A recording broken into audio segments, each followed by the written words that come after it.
let's get into the settings. We're in field ground discrimination pattern M2, recovery 5, IF3, stability 1. It's on first time on this field, so I'm gonna that's what I start with, and then if I'm digging too much iron, I'll raise it, the stability. If I'm not, I'll start dropping it.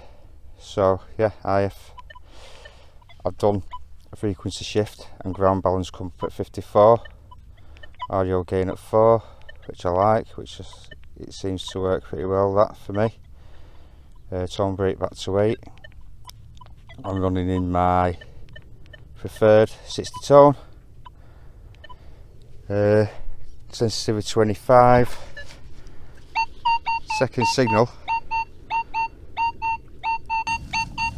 lovely tone that, and as you might have already seen, I've already dug it.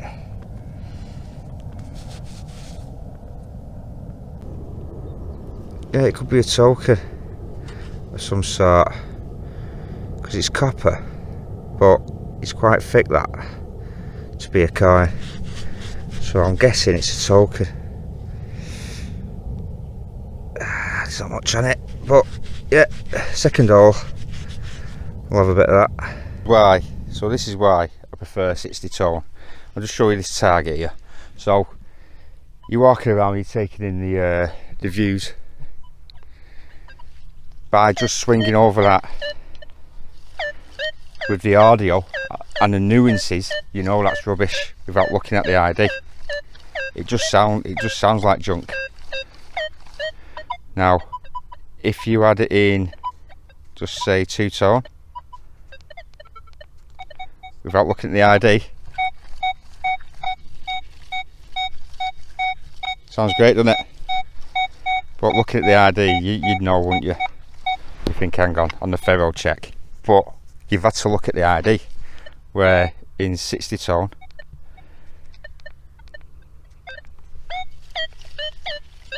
it's all warps in it, all the nuances in it. Yeah, and that's why I use 60 tone. Now, it's not for everyone, the 60 tone, but I mean, I've used it for about 100 hours now, and I've not used much other than 60 tone, only just to try it out to compare stuff. But it will take longer to learn. But if you don't want to keep on looking down at your ID, it's good to look at for backup, but most of the time I can tell if it's tin foil through the audio. I can tell if it's iron. It's quite hollow, and a lot of junk warps, and that was just going over on one plane, on one swing. Instead, I didn't even have to rotate on that target. If you do rotate, it does come in a little bit. It does come on sounding quite good, but it's like a VDI in the audio. So just say I get about 500 hours on this, I won't even have to look at that at all. I'm still learning at 100 hours, you know, but you only learn by digging the stuff out of the ground, and you're like, all right, that sounded like that sounded like this, bottle tops sounded like that, and you can tune your hearing to detect near enough blindfolded. But it does take time, you're best learning the detector first, what the sounds are like, and then go into it. I jumped in the deep end. I started with 60 tone, and I come back out at 60 tone because it was just, I went from the simplex, which were 3 tone, to 60 tone. It baffled my head. I had another 2 hunts just using 6 tone, and then I went into it once I started to understand the detector. So yeah, all right.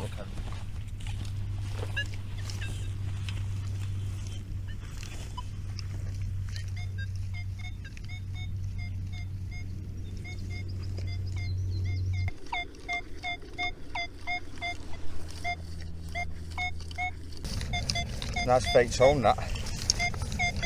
Taking around 30s.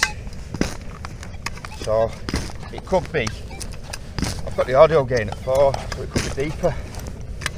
It's not coming up on the ferro check either, so oh, just think so hard there.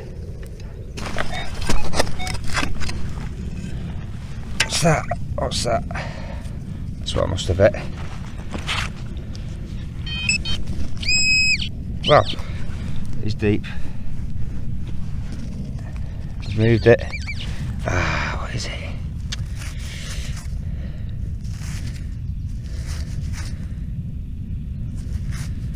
No idea. No idea. There's quite a lot of signals in this ground, and it's not iron. It's probably green waste. We've got a good, strong 44, 45 there.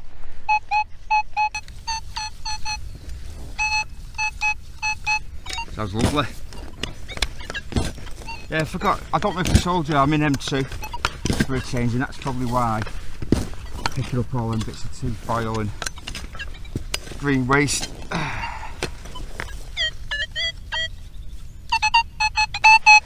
So, it's just in the bottom of the clod here. Oh, George V, big penny, about 4 or 5 inches down.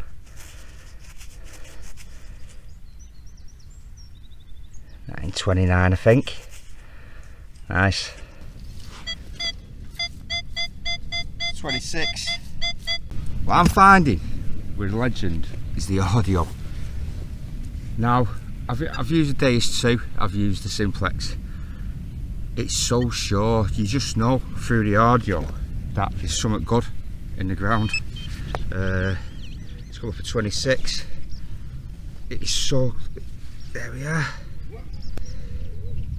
Yeah, it's so clear and so sure. Good targets, I mean that's just a pewter button, but good targets just sound good.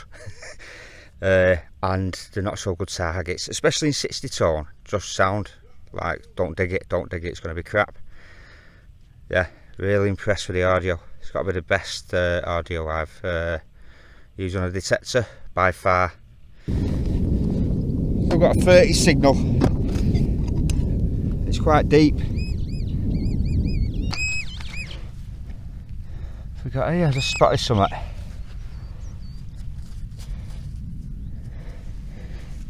Different. It's lead. There's a bit more there. Is any more in the hole? I'm not too sure what that is, but it looks like it might have been something. Something might have been mounted on it or something like that. Or it just could be.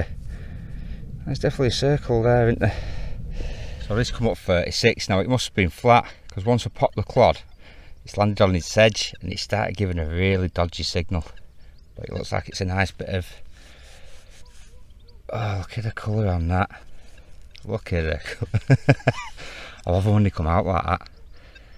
That olive green. It's just a glaze and very much on the bronze.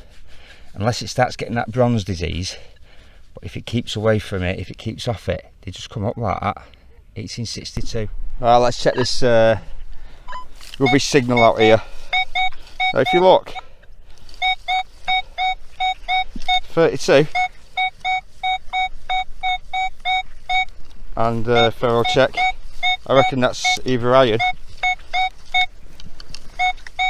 or just rubbish.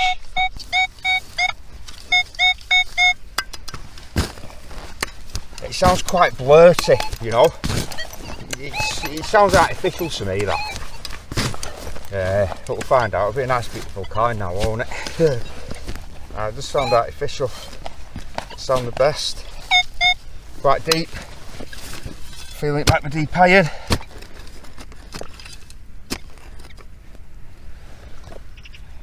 Big block of iron.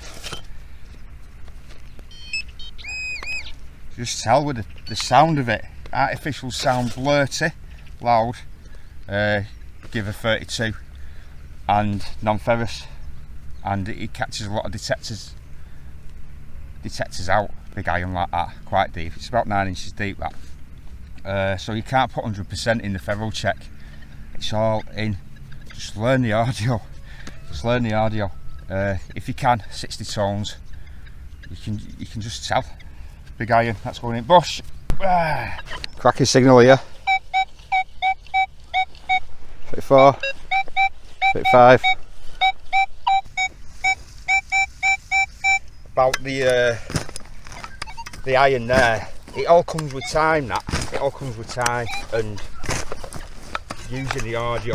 It can put you off. It can put you off the VDI. But if you're starting off, as you're digging, you're looking at the VDI, and that's just reassuring you at first. And then over time, it will. You won't use it as much. You won't use it as much as you start tuning into what the ID is telling you with the audio. It's like a 23. A 23 on that. You've got to be very careful with the ID. More than likely, it corresponds though. It corresponds with the audio. If I get a 23 with a certain type of audio, a bit blurty, doesn't sound right, it's iron. It's a 23 on that. Now, as soon as I get a 23 that doesn't sound like that, I will be digging it. But most of the 23s have, to tell you the truth. So, if you get good, say you're into free tone, keep with free tone and get good with free tone, because as you change to 4 tone and 5 tone, everything sounds different. It sounds, you can mess with pitch and all that lot. I run pitch on my iron as 4 and pitch on my other bucket of tones. I run it at 23, which is just one up from the stock. If I started messing around with pitch, then my ear wouldn't be. So I use that all the time. I don't mess around with pitch now. I've got them settings, and I've just used them settings constantly, and that's, you get good with the detector, and you get good with the language of it. If you keep changing from 2 tone to 4 tone to 5 tone to 6 tone, you're not giving yourself time. In certain situations, like a really trashy field, 2 tone's great, because full tone there's so much going on, blah, blah, blah, blah, blah, and you can't tune in. Where say iron infested, pitch tone would be great as well, but 2 tone would be good, and have the second tone break, the second tone bucket as a high pitch, so you'll have all that low iron, and also it'll beep and it'll just pop out. Yeah, it's all time. Blobber lead, it's all having time. Repeating, digging thousands of holes, and that's how you learn. That's how you learn. You've got to dig the trash as well. That's how you learn what trash sounds like. So it's not pitch 4, it's volume 4. So my pitch is at 2, standard is 1. It just comes through a little bit, and then the pitch on the second bucket is 23.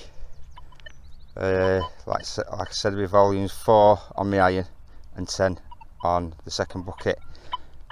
Now, a lot of the time the pitch is there for if you want certain things like your higher conductors to pop more, you can put the pitch up. A lot of the time people are tone deaf or they're hard of hearing, so it's used for that a lot as well.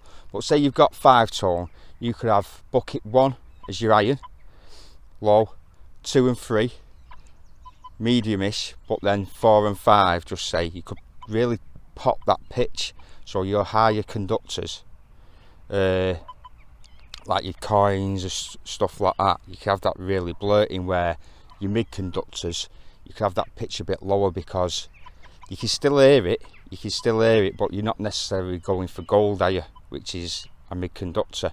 But a lot of tin foil and foil and a lot of rubbish can come on your mid-tones, but you've got to be careful, because obviously if it's less conductive, you still got to be able to hear it. Because your hammers and that can come quite low and stuff like that. So it is good to mess around with it, but if you get one, just try not to change it, because you're going to change the language of the detector. Yeah. Try and keep with it. Get one that you like, and then keep with it, and just learn it. Yeah. This one come up a 40s, early 40s. Coin ball here. Oh, it's not the oldest, but we've got a halfpenny. Queen Elizabeth II. And it's a ship halfpenny, and it's in really good condition, so I'm going to be careful with this. Look at that. 1958. It's not been touched by any corrosion whatsoever. So that patina's done its job. that will be getting waxed up. I'm putting the display cabinet, that one. Right, this coming quite high. We've got some detail on it. It's the back end of a spoon fork. It does look pewterish, it looks quite old. Oh, it's VR. See the V, the R, and the crown. So it's Victoria. So, good 100 and odd years old. This one come up close to 50. Now I don't understand how. I've had about, well I do, because you just haven't swung over it, but I've had about 70-80 coins off this stretch here. That used to be an old bridle way. And I thought I'll just pop up, you know, so I've not had the legend over it and that. And boom, it's a George III, halfpenny. It's crazy. I'm going to have to keep going. I'm going to have to go over it a few more times, I think. Because any of these could have been gold or silver, really, you know. Yeah, I've been over with the Orcs, XP Orcs and the Simplex. Not saying that I didn't, mustn't have swung over it. Yeah, brilliant. Solid, lovely tone, 32. Is that a dig? So, what I want to do, we had a bit of a chat about the tones, but I'm going to do a bit of an informative video on a Wednesday. Somebody has asked, I can't remember who it was. We'll go through all the settings about the pitch, the volume, why you'd want to use it, and stuff like that. So I'm going to do that the next one, but is there anything else? Just pop it in the comments. Just pop it in the comments. What you'd like to know, well, my version, my take on it. Yeah. What we've got here, we've got a part of a buckle. So yeah, just pop in the comments what topic, kind of topic and that, and I'll do something on a Wednesday. We'll go through it deep into it and where it can be used and stuff like that. There's a giveaway. There's a giveaway on Tuesday, which is 2 days from this video. If you check my channel out, I'll put the link in, but if you check my channel out, if I forget, you see, very forgetful, it's from Tuesday, about 6 o'clock Tuesday. That's when it cuts off, and that's when the winner will be presented with a prize. And it's if you just got the legend, it's the book on the legend by Clive. It's only just come out. It's worth about £17, so we've got that, which is, it's a great book. It is a good book, very informative on the legend, up to 1.09 as well, so it covers everything. It's got some notes in and all that lot. So we've got that. We've got one of my t-shirts, my channel t-shirts, some stickers, and there was something else. I don't know if that was it. I'm not too sure. Anyway, check it out and get yourself on it. Get yourself on it. Yeah, there's always a chance of winning it. And I do that quite a few times. It's my way of showing my appreciation for. You don't have to watch my channel, you see. You don't have to. My appreciation. Hopefully, you want to watch my channel. You're not just there for the prizes. But yeah, I really do appreciate it. Let's just have a quick look at what we got. So coin wise, I just had a 2p. I haven't filmed all of this. We've got some good condition coins up there. You know, they are nothing too old, but history all the same, isn't it? It's a nice halfpenny Victoria, and that is, yeah, it's late 1700s. That token, halfpenny token. Got that. I haven't filmed everything, so we'll just have a look at the other stuff. I haven't dug much junk, so that's what I've actually dug that has been worth putting in my fines thing. Fines bought some buttons. That was so deep. That was so deep. What I've realised with this M2, it's picking up the smaller bits. It is definitely picking up the smaller bits at a decent depth as well. Stuff like that, at about 7-8 inches. That button was about 7-8 inches as well. I don't know what that is, but it looks like snap it off into sections. Looks like bronze, definitely bronze. So yeah, thank you. Thanks for coming along. See you on the next one.